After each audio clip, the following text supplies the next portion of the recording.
I just wanted to express how I feel about the passing of Bobby Jenks. Bobby Jenks passed away at the age of 44 in Portugal. He had been fighting stage 4 cancer for several years, was in Portugal because of the very specific treatment, and unfortunately he lost his life. And unfortunately, as of this taping, Chicago White Sox are unveiling a statue for Mark Burley, are welcoming back almost the entire team of the 2005 World Series and celebrating the 20th anniversary, and it's something that Bobby Jenks will not have the opportunity to soak in and enjoy and hear the applause of so many White Sox fans just one more time. And just from an eye test perspective, Bobby Jenks looked like a Chicagoan. Bobby Jenks looked like the guy who drove his pickup truck backwards into your driveway and you'd help him unload bags of cement into the garage. The dude that worked overnight to bring special sausages that he wanted to throw on the grill that maybe were beer battered. He looked like the dude that would check your ID before you went into a place like Kingston Mines. He looked like a dude you wanted to hug, looked like a dude you wanted to hang out with, and he looked like a dude that you wanted to close baseball games for you. And in my lifetime,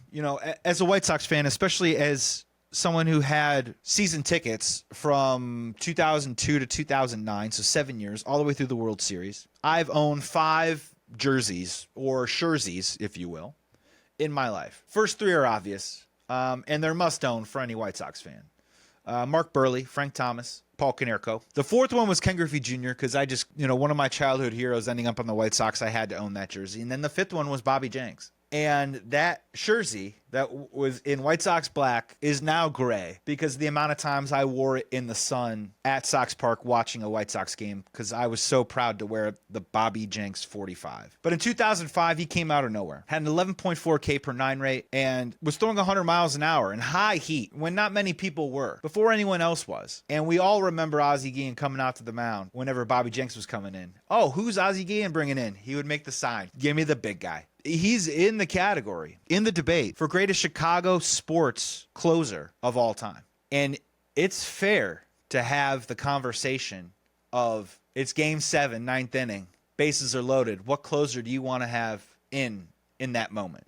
Do you want Aroldis Chapman? Do you want Bobby Jenks? Do you want Randy Myers? Do you want Rod Beck? Do you want Roberto Hernandez? Do you want Keith Folk? Do you want Bobby Thigpen? And I got to be honest with you, 2005 Bobby Jenks, I think he might be my pick of the one guy I'd want to open up the bullpen for to bring in for an out that I got to have. In Game 7 of the World Series, bases loaded, 2 outs. Who do I need right now?